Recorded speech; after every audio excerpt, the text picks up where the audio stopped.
partners, Admitat and Collectant Ads. Our mobile attribution partner branch, our bronze partners, offer 18 Amar Ujala, the Indian Express, and Celebite, and our knowledge partner, Nielsen. With that, I would like to dive into our next session. This session is a lead talk on the topic Harnessing Changing Consumer Behavior in a Recession. And for the same, I would like to welcome our esteemed guest, Mr. Alex Brown, co-founder of Dollar Beardo Club. Welcome, sir. Mr. Brown has been in the e-commerce space for over 5 years and built a globally known brand, the Beer Club, a subscription-based company from $0 to $10 million in its first year, and has gone on to get over 500 million online video views and generate over $50 million in revenue. He has been sharing his life lessons on stages around the world and through advisory work, aspires to help companies build great brands. Brown loves the startup space and helping other entrepreneurs establish and position their companies for massive growth. We welcome you, and I would request you to please take over the session. Well, thank you so much for having me. It's a pleasure to be here, an honor to be here.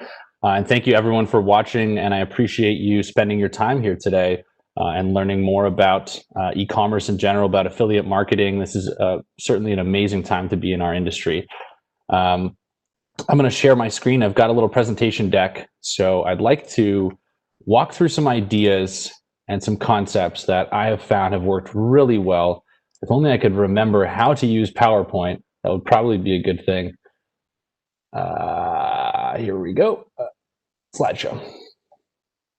So today we're going to be talking about how to build a really profitable brand by harnessing shifting consumer perceptions. So today is really all about your customers, the people that you're looking to target. So thank you for the glorious introduction. As the main success that I've had in my career is with Dollar Beard Club, which is now the Beard Club. We did 10 million in sales in our first year. We've done over $50 million in revenue today. But what was really cool was that we really had no email marketing skills. We used no affiliates to do any of the sales. And why that's interesting is because if you are in affiliate marketing, if you know affiliate marketing, this is going to be incredibly useful, because if we did know affiliate marketing, we did understand it, we probably could have done 20 million in sales instead of 10 million. So everything we're going to talk about today is going to be highly useful to you if you're doing affiliate marketing. And our website was terrible. This was 2015. Shopify did not have anything good for subscription companies at that time. So we built a highly custom website, which means there were all sorts of custom problems. Because of that, I've been featured in all of these, online publications. And I don't know why I even put this slide in, other than every presenter does it when they're like, hey, this is why you should listen to me. I'm really important. I don't think that I've made every mistake in the book, and I'd like to share some of those with you today. There's a really, really huge opportunity for us in e-commerce and in affiliate marketing right now. Everybody knows the huge things that are going on in the world, the massive changes. And so really, I think right now you have this amazing opportunity for people who really want to buy stuff online for the first time in forever. E-commerce and buying online has gotten the best PR boost possible. Not that any of us could have hoped for, the current situation with the pandemic, but there are more people shopping online than ever before. So right now, you can make a lot of sales, but you can also experiment and start to build a really strong brand story around whatever product or whatever community it is that you're building. So when you combine this story with really powerful performance and affiliate marketing, I think that's where you'll have the opportunity to win moving forward. So these are the three big shifts that I've identified, that anyone can identify, that are happening right now, that are going to be very important to understand in order to position yourself, your community, if you're a publisher or your e-commerce brand, in order to be in line with what people are really interested in right now and where these perceptions are going, right? So how to make this applicable to you. Don't take notes on any of this.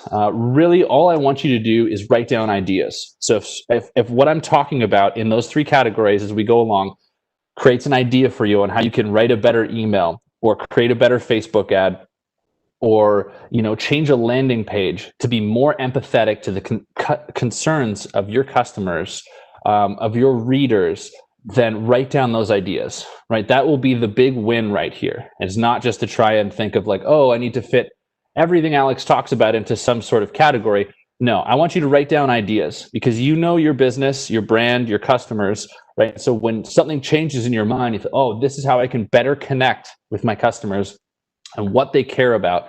That's where you're going to find the victories in this. So let's dive into the first one, economic restructuring. This virus is going to change everything on a number of levels. We still haven't seen a really massive economic correction, though. A lot of governments have been kind of bailing out businesses and bailing out the workforce, right? But there's a really, really amazing author named Ray Dalio. He's the co-founder of Bridgewater Capital, and he's a really brilliant sort of capitalist investor. And so if you're interested in how this economic restructuring can go down, will the US dollar remain the dominant currency? Very big questions. I recommend you check out some of his TED Talks and some of his LinkedIn articles. He's been writing a lot of great stuff on the changing value of money and the way that the world economies are speaking to one another right now. So beyond this current unemployment, which a lot of people face in various countries right now, meaning they can't go to work if they're locked down, capitalism is really, really good, right? And it's almost too good to the point where humans aren't necessarily needed anymore, right? AI is getting really good at doing things that we never thought possible, like diagnosing patients as a doctor, and robots don't get sick, right? So AI is only going to continue to increase. And why that's a concern to me and to anyone like yourself is that we need people to sell to. We need a strong middle class of people that are buying. In India and China, really the only two places in the world right now where the middle class is growing. And that's important because when that growth happens, that's where the opportunity is for us to, I don't want to say to take advantage of that because it's a terrible thing to say, but that's where our opportunity is to sell great products and great services to people. So this is going to be, no one really knows how this is going to shake out, but economic concern and uncertainty is something that everyone is thinking about right now, whether you are an investor, whether you're about to buy your first house, or whether you're just a student out of school, right? Everyone is concerned at a different level about what is going to happen with this. The second big concern is this like biosphere consciousness. So, Gen Z is walking out across the school and protesting, not right now, but they were, about climate change, right? So young people increasingly care about climate change to the point of walking out of school. I'm very concerned about just biosphere in sort of general, right? Lots of people debate whether we're causing climate change or not. One thing we can't deny is that what we're doing to this planet is not sustainable, right? We have so many people that want to live a certain life, and that's just not sustainable the way that we're doing it right now. We're in the sixth great extinction event on Earth, the Anthropocene, as it called it, the Holocene. And this is caused by us. We're creating a mass extinction event from humans, right? And so we can't walk away from this, right? There's 60 years of topsoil left on Earth. So after the pandemic is open, after the virus is open, people really cared about plastic straws before. They don't so much right now. They want plastic straws because they're not reusable, but they will again soon, right? So we need to understand that this is the next great battle that we face as a species, is how do we live in a more sustainable way? The third one is social and political consciousness. Even just the image of this man, Donald Trump, is very divisive for people. Some people absolutely love the guy. Some people absolutely hate the guy. Plenty of people don't care. But we see a lot of divisions right now, especially on social media, right? Half of my friends are on the right politically, half of my friends on the left. I think capitalism's great. The rest of them want the whole system torn down for socialism. There are people who think COVID-19 is a hoax, and there are people who really want lockdowns, really want to take it seriously, right? And we're starting to fall more and more into our own echo chambers that reinforce these beliefs, right? So these are three big shifts that are happening concurrently right now. The biosphere consciousness, I think, has taken a little bit of a backseat to the top two right now. But it will come back and be the top one within the next 5 years, absolutely, without doubt. So winning in entrepreneurship isn't just, siphoning incremental value. So you see an opportunity, hey, I could sell this product in this market and make this much money. If you really want to win in entrepreneurship and you really want to build a great brand and you really want to actually make true wealth and true value with your business, you have to solve problems. So in all three of those big shifts, there are multiple problems to be solved, right? And that's encouraging because people like you and I who are entrepreneurs, we can go out and solve these problems. And there's no problem with making money doing that, right? It feels pretty good to make money solving a problem instead of just selling something, right? So I'm going to now come back to these three issues that we've talked about and frame them more in terms of how you can use them to your advantage, right? We're really the networked generation right now in terms of social consciousness. I mentioned that sometimes social media drives us apart, right? Because we tend to follow the people who have the same views as us and agree with them. That said, though, we're citizens of the world. I'm in Canada. It's 6:30 in the morning, 6:40 in the morning, speaking to people all around the world right now, right? We can do this from our laptop. This is pretty incredible. So the opportunity that we have to connect with people has never been more amazing. So despite what Facebook and what the news says, people still care about people. You know, if you saw someone fall in the street, right, you would probably go and help them, right? You wouldn't think about, well, is this person a Republican or a Democrat, or do they like socialism or capitalism, or what do they think about COVID-19? If someone fell, you know, an elderly person fell, you would run up and help them, right? We still care about that. And especially right now during this pandemic, where a lot of people have been separated from their family, from their friends, from their work colleagues, everything like that, we're craving connection, right? So, in order for you to really make the most of this changing perception, is to actually help change it, right? And sell social cohesion.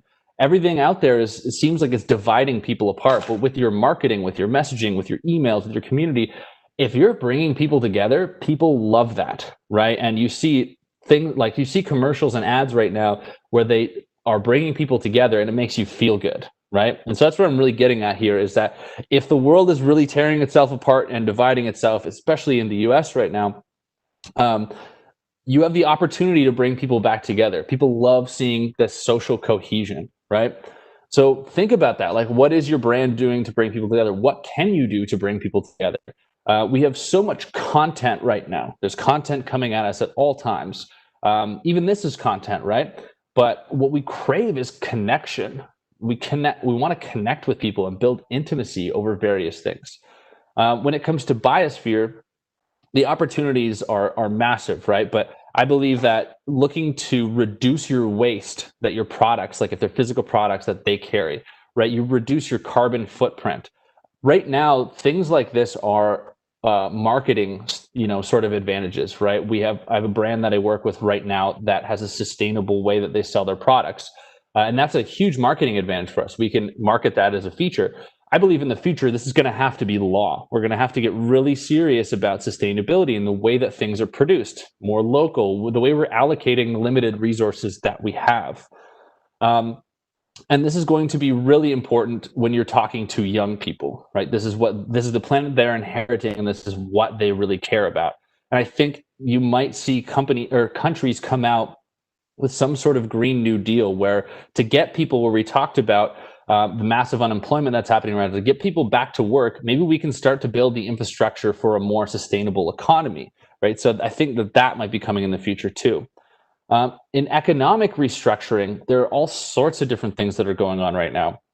Something that's very important as a marketing perspective, though, is buying local, right? And that can mean in your local community, or that can mean nationally, right? So when you're in the USA right now and you say that something's made in the USA and you can say that you have 5 people hired, that's a very huge selling point for you. It was before, but now it's so much more so.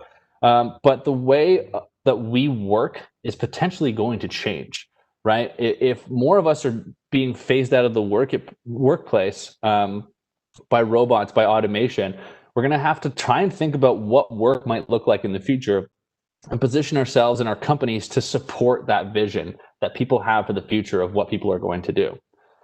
And this just isn't, kind of, oh, wow, it sounds so cool to build a business that does the right thing. This is good business practice. There's a really great book called Evolved Enterprise by Yannick Silver. And in that, he shows that conscious companies, so companies that have the base of caring about the world, caring about sustainability, about bringing people together, when they have those messages, they outperform the S&P 500 by 1,400%.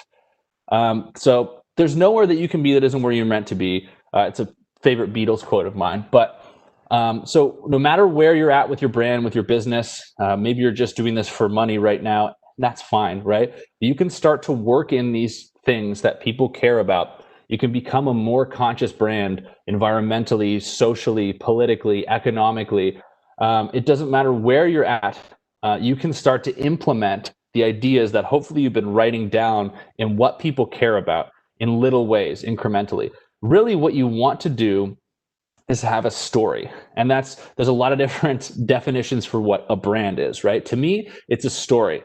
It's a story that you tell to your customers in your marketing, your emails, your Facebook ads.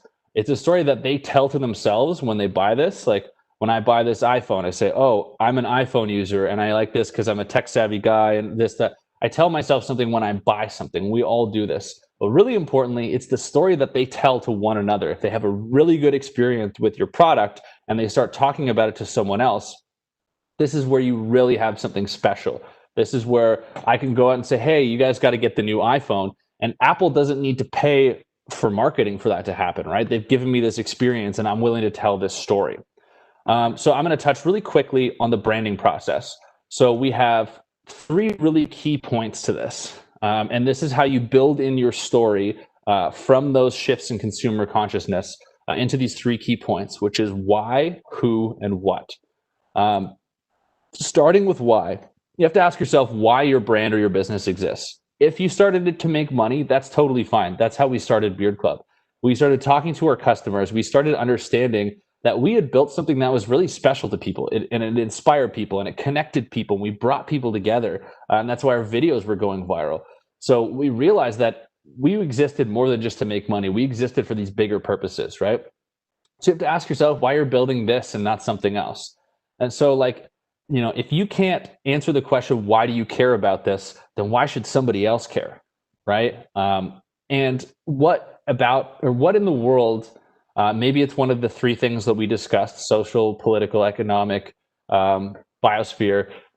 What makes you say we've got to change that about the world, right? So maybe your business sells, mortgage leads, right? You're like, well, how am I supposed to make this conscious? Maybe you really care about dogs and animals and you want to support animal shelters. And there's a way that you can partner up with an animal shelter. So for every lead that you bring in, you save a dog's life or something like that, right? So that will at least start to give you some purpose behind your brand, a reason for it to exist. And it gives you a story to tell your customers, right? So these are really what you're looking to do is find something you're passionate about, you care about, and you want to change, actually change that and help that problem. But then in the process, you get a story to tell your customers, for them to tell each other, and for you to tell yourself at night when you put your head on the pillow, and even though you're making money doing something. The second question is who, right? And who is this for? This is your avatar, as we would call it in marketing. And this isn't everyone, right? This is about like narrowing it down to a very specific segment of people, as Seth Godin would call it, your minimum viable audience. Right? So how do I find the small tribe of people that really care about this? And from there, you can learn how to build that outwardly.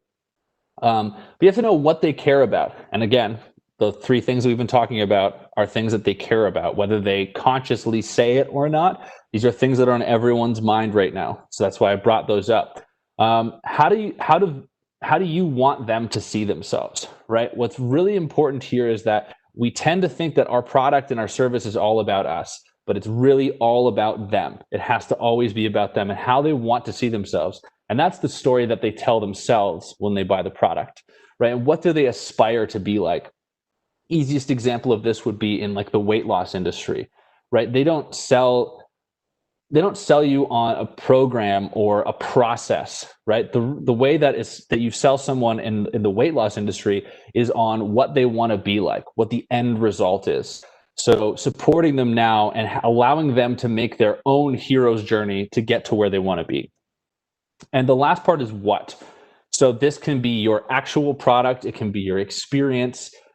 What can you provide for them to accomplish their goals? You can't have a great company without a great product. You have to fulfill your promise to customers. What kind of content do they consume, though? Because I consider content a product, right? Very much so. And you can build a community with content. And from that community, you can sell products that you don't even own. You can do affiliate marketing, perhaps. So combining affiliate marketing and publishing with a physical product is such a very, very powerful thing. And then lastly, what do you want them to say about your experience? This goes to the story that they tell each other. I think it's going to be very, very hard to compete without a strong customer experience in the future moving forward. And customer experience is a combination of a number of different things. It's your product and how it works. It's how you talk to them, like throughout the process of them being a prospect all the way to being a buyer. Maybe it's like the way that you package their product, right? But that customer experience is really going to solidify that story that they're telling themselves, and then they go and tell other people about their product, about your product and your service. And really importantly, the last point with who, what, and why. This is a loop. This is a feedback loop. This is not a straight line. Oh, I figured this one out, then this one, then this one. You can understand something about your customers, your who, and you can speak to them on the phone. Like, I always recommend speaking to your customers because they will tell you the most incredible things, and it's pretty much free other than your time. You can speak to them and they'll say, hey, I really love your product because it changed my life and I lost, 30 pounds from it and I feel like a kid again. And you're like, wow, that's why I'm doing this. I help people feel like a kid again. And then that understanding of why you're doing it might help you find your next product in that mix. Well, I want to find stuff that helps people feel like a kid. So I'm going to choose and launch a new product, and that becomes what? Or more content around feeling like a kid. So really, like, just continually asking yourself this question, to me, is the most fun part about building a brand. It's not a straight line, and it is very fluid. So that's really what I wanted to cover today, which is those three main points of what is on people's mind. And again, the key is empathy. Put yourself in people's shoes right now. A lot of customers are having a hard time. Bring them together, help them feel better. And I believe, honestly, that you will absolutely win with affiliate marketing, with e-commerce. So that is the end of my presentation. I don't remember how to get back. Stop sharing. There we go. So I hope you guys can see me on the big screen now. I hope my hair is okay. So we've got a couple of questions that I saw coming in. Where are we here? Q&A chat.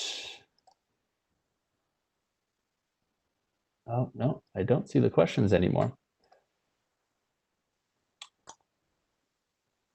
I finished a little bit ahead of time so I could have some questions, but I don't see them.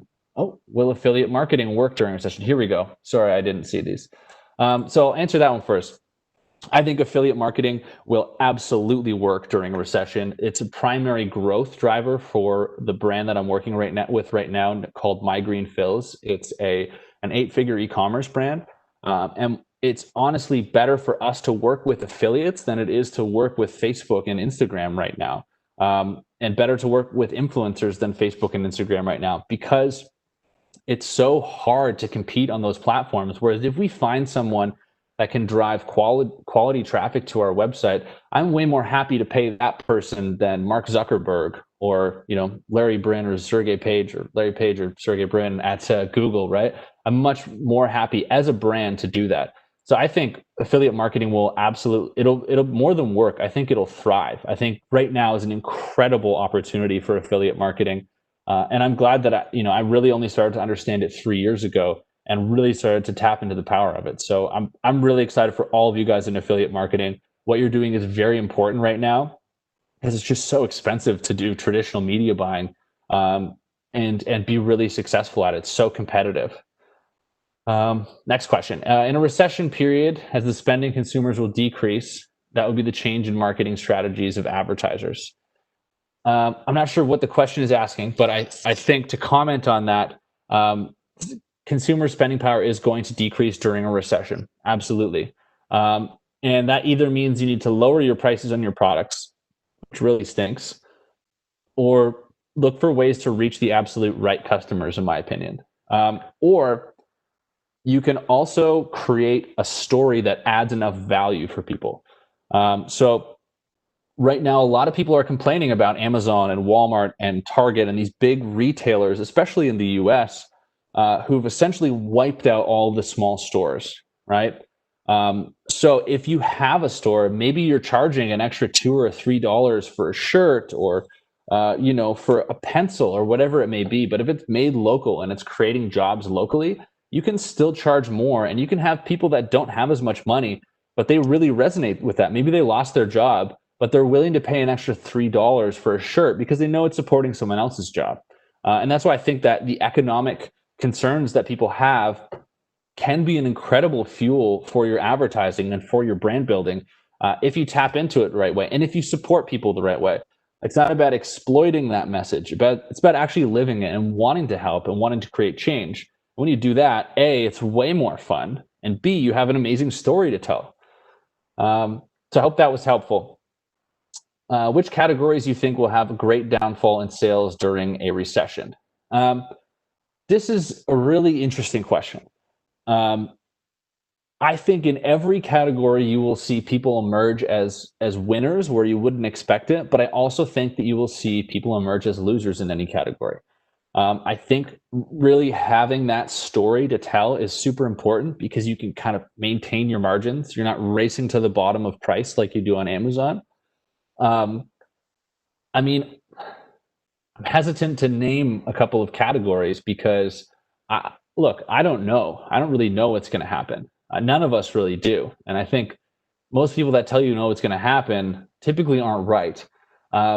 I think that you'll know if your category is struggling. I mean, obviously, there are industries like travel that are really, really struggling right now. Hospitality that's really struggling right now. But there's always opportunity at the end of the tunnel. I tell you what, I can't wait to go travel. I was traveling extensively for the last 2 years, and I've been in one place. I'm sorry for the background, but I'm at my mom's place right now. I have been for the last 6 months during this pandemic. So many people are like that, and so many people like me can't wait to go travel, right? So some of it isn't necessarily that the category will be crushed and have a great downfall. I think maybe it's just having a pause and a reset. And so much of success, like the Beard Club success, yes, we knew what we were doing in branding, but we had a great offer at great timing. At 2015, everyone had beards, right? So much of success is luck and timing. And anyone that tells you that success doesn't involve luck and timing, again, is probably not telling the truth. So I think that the industries that are struggling right now, as long as they're in line with where people want to go, if you have a really unsustainable product, in 5 years, people probably won't touch it, right? But as long as you're in line with these three big shifts and big mindset shifts that people are having right now, I don't think that you can go wrong on a long enough timeline. Is innovation a key to success during a recession? Absolutely. We need to think outside of the box, and entrepreneurs are really great at doing that. And that means you can have like incremental innovation. So a product that you're selling right now or a service you're selling right now, you can make it a little bit better. Or you can have sort of the 0 to 1 idea where you're creating something totally new. But I think that in times of struggle, at least personally in my life, when my father passed away, it was the hardest time of my life, but I became a better person because of it, right?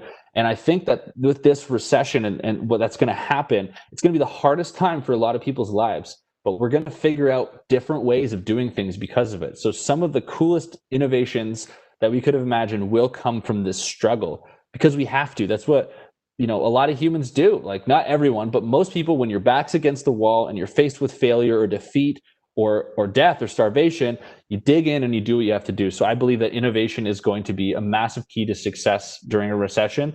But at the same time, the recession itself provides the opportunity for recession. So we have to or for innovation. So we have to try and be grateful for it. Would you advise brands cut back on advertising? I know we're almost out of time here. Seeing that there is a slowdown, I think this really again depends on the market that you're in. It's interesting. A lot of really big brands actually advertise more and come out winners. This is going to depend on you and your budget and your business. If you know the lifetime value of your customer, if you're investing in building a bigger customer base and you can do that without putting yourself out of business, I think you should keep going. I think you're going to find out so much about your customers in the next 12 to 18 months that will position you for the future. But don't stretch yourself too thin.